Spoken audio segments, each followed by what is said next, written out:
Right, hey guys, how we doing? Back another video from Totally Not Mark. We're going to the Dragon Ball video, back to the roots, and we're on the unwritten rules of Dragon Ball's art, which is an interesting one. The art styles changed a lot throughout its existence. We've even had like animation styles throughout as well, like Superhero. The way that was drawn and done was different. The Broly movie had the like CG moments with the fighting that you only really notice until if you slow it down and really look into it. But yeah, I don't really know where this video is going. Just give my little insight into how you do realize when you think about it over the years, it's not had a very samey kind of like look. Let's get into it. What does Dragon Ball look like? Is it this? This? How about this? They're all very different. They're all very different. Does this even look like Dragon Ball? Like I said, the Broly one really stepped it up with like different animation style. Over the many decades since its inception, the series has had so many different looks that there really isn't a single image that can succinctly answer, what does Dragon Ball look like? Instead, what's become clear is that Akira Toriyama created a series of unspoken rules within his own art style that all come together to form the Dragon Ball art style. Over the years, through the anime and the various mangaka who've drawn for this franchise, the individual interpretations have been vast, but they all adhere to those unspoken rules. And by enlisting the help of my wonderful artistic friends, I want to take you all on a tour of Dragon Ball's visuals over the years and nail down exactly what those rules are, uncover what makes Dragon Ball, and identify why Akira Toriyama's style is deceptively hard to master. Mate, I can't wait for Daima. I'm super excited for Daima. The more I wait for it, the more I want it. I think I just want more Dragon Ball. I'm really enjoying watching Team 4 Star, watching through GT and hating on it, but being reminded about it, you know what I mean? Like, it's still a part of the whole story. When I say that, I don't mean main canon, I mean like the story of Dragon Ball, like in its existence. It's there, we can't ignore it. I'd like to. There it is. had to creep its head in there as I was talking about it, didn't it? That was weird. Through the magic of art, each person is going to be transforming Goku from one era to another, and hopefully highlighting some key features along the way. Up first is Trev drawing adult Goku with kid Goku traits, which might sound insane given I imagine most people's mental image of Goku at a young age is really not that far removed from his adult version, just small. And hey, you wouldn't be wrong if you were to pick up the manga a few volumes into the journey, but Toriyama's initial design for Goku was a little bit different. Goku's hair shape is arguably his most recognizable trait, to the point you can easily tell it's him from just a pure silhouette with no additional... Alright, yeah, fair, yeah. If you saw that, I would say it's either Goku or Gohan with the robes, maybe. Internal details. But in those early volumes, he is just a younger version of Goku. Toriyama Sorry, had a pretty different shape to Goku's Some of you hair. hate that. The rounded portion was much more prominent across the top of his head, with the surrounding spikes forming a sort of sloping V shape. And perhaps most interestingly, it actually obeys 3D space. You see, in the vast majority of the series, Goku's hair works like Mickey Mouse's ears in that it flips depending on what way the character is facing. When you don't do that, it looks super broken, and yet... Wow, that is weird. Okay. Here at the start of the series, it doesn't matter what direction Goku faces, the hair stays almost completely static. While Toriyama would start to flip it here and there across the next few volumes, it wouldn't become a consistent rule until the Red Ribbon Army arc a little while after Goku's hair formed its iconic shape in the first tournament. Now that's a weird observation, and hey, as nice as Trev's final drawing is, I think we can probably agree Toriyama landed on the correct hair shape and rule. That is so weird. Whoa. Up next is... me! Damn it, Trev! Do not say stuff! Over the next few volumes, things would continue to evolve, such as Goku growing a prominent neck. Yippee! But Vegeta's neck evolved. while it's easy to jump between arcs and pinpoint major stylistic shifts, the actual evolution of Toriyama's work is a gradual one. The addition of a more prominent neck, for example, came about through Toriyama starting to draw Goku with less stubby limbs and more standard proportions, as he said this made drawing martial arts poses easier. And given one of the best known Toriyama tidbits is him making Super Saiyan hair blonde so that he didn't have to ink in the blacks anymore, Yeah, like less black. Oh. we all know he loves to make things easier for him. Yeah, I mean, genius move. Absolute genius move. Came up with the most iconic transformation like in anime, and originally did it to just save on ink. Well, less time, but it wasn't just save on ink, but you know what I mean?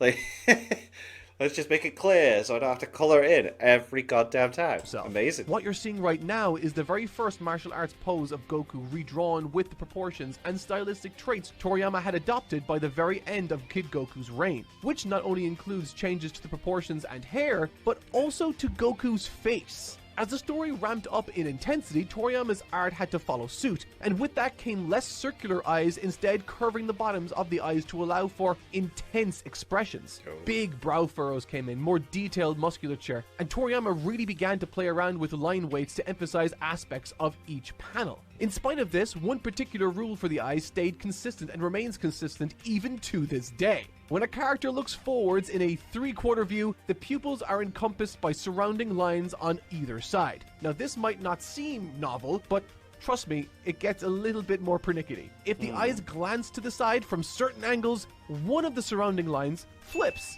Now I guarantee some of you didn't notice that. This allows the pupil to look through an empty space, so to speak. And if you don't flip that line, not only does it look very strange, it can also totally break the impression of where the character is looking. It's a super common mistake and one of the many subtle but important quirks I hope you'll take away from this video and apply to your own Dragon Ball art. Cool. But with that, this drawing is complete. It's weird to think Dragon Ball could have been drawn this way from the very beginning.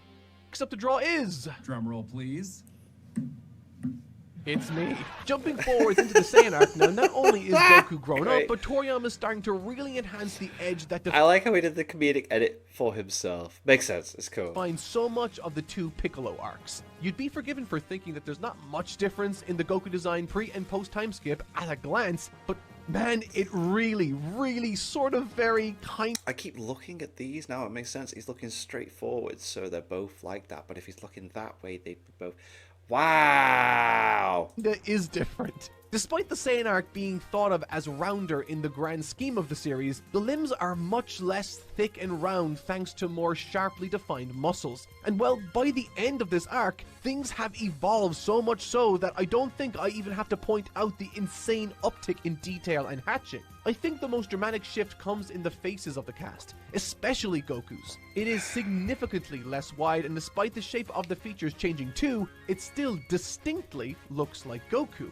This, my friends, is because it still adheres to the Dragon Ball rules, and that brings me to one of the most important and fascinating aspects of this art style: the feature placement. On a human face, while everyone of course looks different, our features are spread out vertically fairly evenly. You even see this traditional placement brought over to other anime styles all the time, and yet, if you tried to map Dragon Ball features onto a face that way, it would look beyond cursed. This is because Dragon Ball characters all have very scrunched features in the center of the face with recessed jaws. It doesn't matter what the characters look like necessarily, the faces all adhere to that exact same rule. But in fact, it goes even further beyond. Dragon Ball faces make no sense in the best kind of way. Take the far eye in a 3/4 view, for example. When characters turn, the far eye isn't occluded by the nose like it would be in real life and most other anime. Instead, it compresses inwards, getting narrower and sometimes even turning diagonal. This is one of the many aspects of Dragon Ball that I think make the style so difficult to draw naturally for more traditional artists. They sort of have to unlearn all the things that they had to learn to make their current art style work, to make Dragon Ball art style work. It's such a bizarre rule, but it's one of the most common mistakes newcomers to the style make, and it is so crucial to making sure things look right. And with that, my transformation of End of Z Goku into the beginning of Z Goku is complete, and I think we all have a better idea of what defines this era. Pain. Utter pain. This was such a hard drawing. And anyway, this is how Dragon Ball faces are kind of magic, and it is kind of wild to think that this is how it works. And so, next up to draw is... Iggy. Jumping forward, the Frieza arc makes some of the most drastic changes to the look of the series. Curves? Never heard of them. While the Saiyan arc's conclusion began to show signs of Toriyama exploring harsher angles, particularly in jawlines and hatching, The Frieza arc is a whole different monster altogether. Muscle detail is no longer suggested, it is fully detailed with wild, energetic line work. Intense Boom, hatching there it is is. extremely prevalent, and Toriyama's willingness to break the rules for impactful expressions and poses only grows stronger. It's the beginning of an approach that only grows in strength as the story marches on. The Cell arc continues this trend, the line work becomes somehow even more angular, and with it comes huge muscles as a running trend. The necks in this arc especially are fucking nuts. Even when the anatomy slips, there's this sense of increased rawness. The immaculate line work of the early days is gone, and in its place comes a frenetic energy to the drawings that just makes every battle feel spectacular. Cool. This also happens to be the point where the iconic Dragon Ball anime trademark becomes fully formed. If you look at the silhouette of the 90s Bruce Timm DC stuff, the build of the characters is instantly recognizable, even if you remove the distinctive features. And it's the same for Dragon Ball. The rectangular biceps, the bulbous shoulders, the distinctive posture.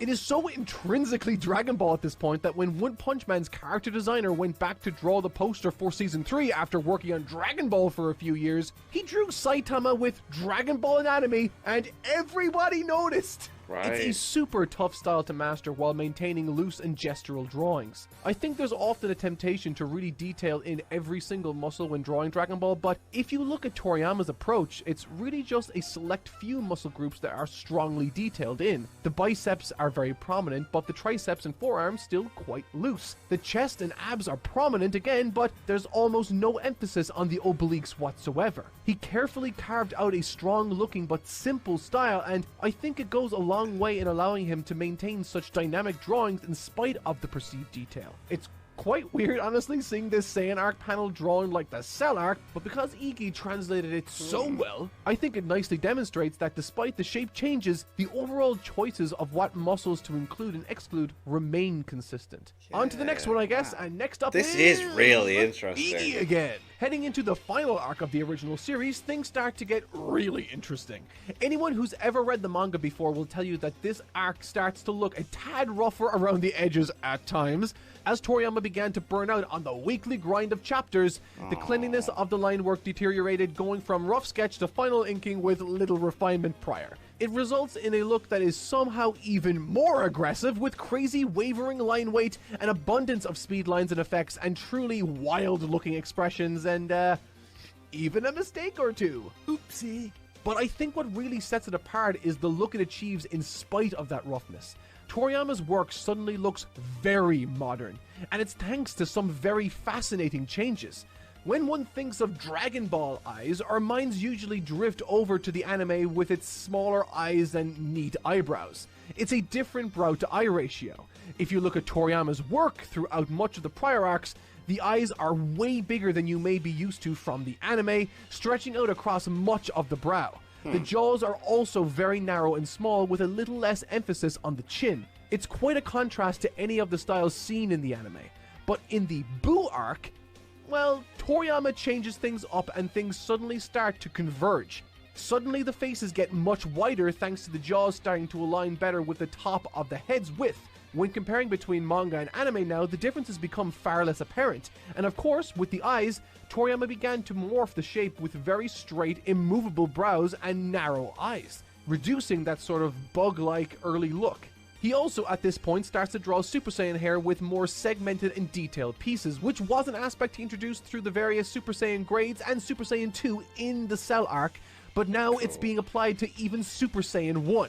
What's crazy is that later on in the arc, even the base hair begins to look more detailed and three-dimensional in places, a clear indicator that we are now well on our way to the next chapter in Toriyama's style. But with that iconic Super Saiyan panel now transformed permanently into the Boo arc style, it's pretty easy to see just how far we've come. Next up is AJ.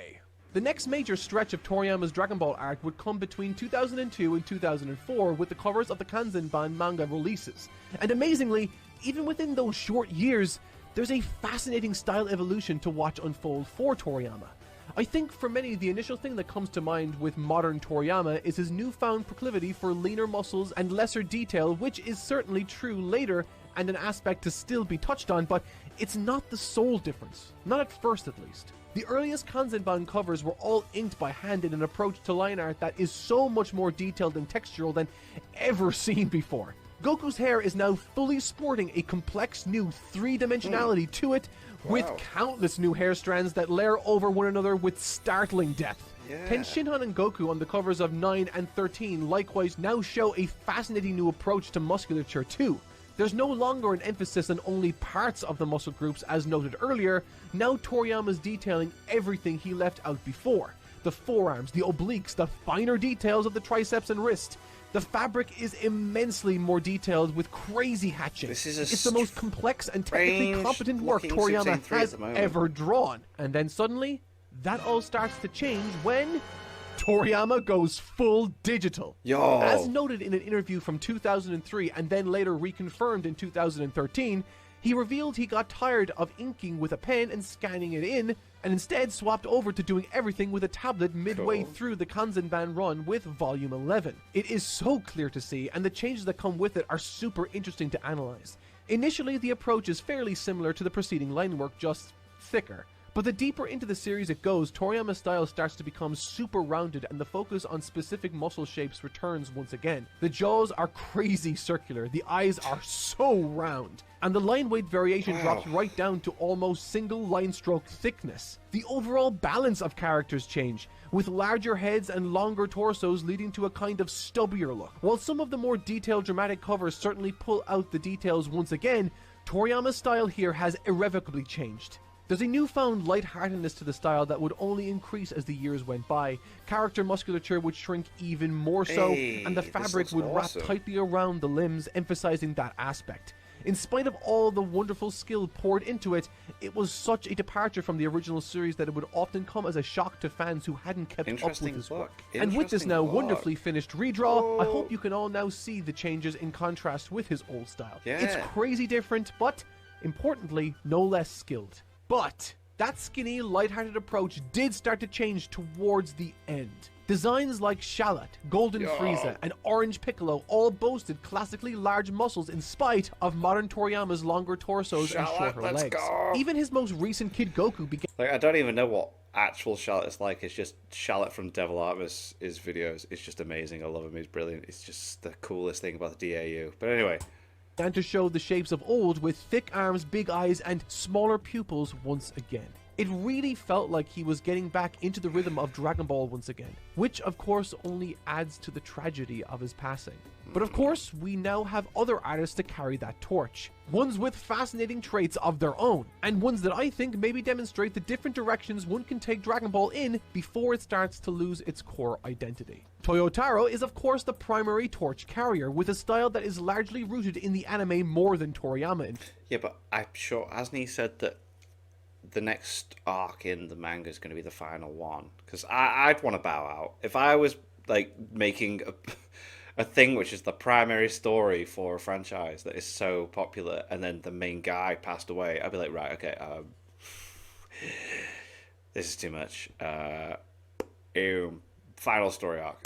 He likes big, wide, square-shaped heads with clear, sharp lines that often evoke the anime's Buu arc. His approach to hair, however, despite being shaped like the anime, is often shaded like Toriyama's modern approach with its various layers of hatching. And interestingly, while his muscles initially began more like Toriyama, they have long since evolved into a style that largely evokes the extremely detailed skin-tight musculature found in Baki.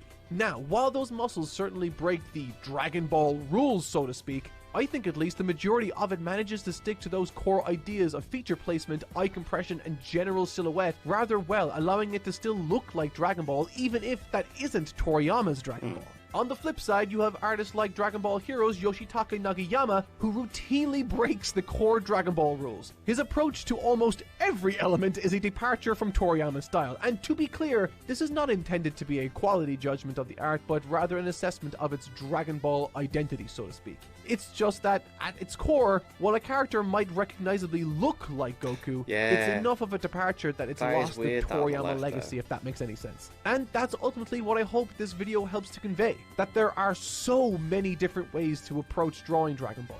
so many cool interpretations there are out ways there to and not do unique it. stylistic approaches, but if you're someone who's interested in channeling Toriyama, it's so vital to take on board the fundamental rules Toriyama himself developed over the course of his Very entire career. cool, very It's those cool details, look. the feature placement, the eye compression, the way hair shapes display from different angles. God The damn. shape language of Dragon Ball So is analytical, so I love it. distinct. Toriyama's work changed drastically over the years, allowing for all kinds of different approaches, but those rules have stayed static. And if you're looking to develop a Dragon Ball style of your own, so to speak, mastering these is the key to that success. There is a whole catalog of awesome traits out there to pull from, combine with your own, and create something truly unique. I really hope this video helped highlight some of them and helps you along on your own artistic journey too. Dragon Ball has inspired me to draw from a very young age, and I hope Toriyama's phenomenal work continues to do so for many years to come, for many generations to come. It is one of the most influential works of our era, and I encourage everyone to study it. Even if you're not interested in it stylistically, Toriyama's mastery of paneling and visual comedy is an essential study for any aspiring artist. I hope this has helped, and I will see you all next time. Very cool. Very cool. That was a really cool video. I really enjoyed that.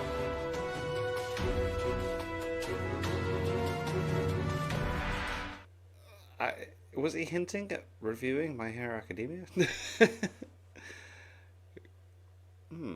That's interesting, because I do believe the manga's close to finishing, but the anime is not. Not be annoying, because we're on season 7, I'm on season 7, but I'm waiting to binge. But because of that, Facebook's spoiling everything. I know who the traitor is. But anyway, that was an awesome video. I really like it, and I can't wait to see what Mark does next. Thank you to my patrons. If you want to have your name at the end of every video and want to be able to watch Patreon-only reactions, such as the original Dragon Ball series, links in the description to the Patreon page. $1 a month is the last help support channels. Really appreciate it. Thanks for that. Thank you all for watching. You guys think of that? You guys think of this? Click like, subscribe, and leave comments below. Let me know what I should watch and discuss in future videos. And I'll see you guys. All right, guys. Nickname.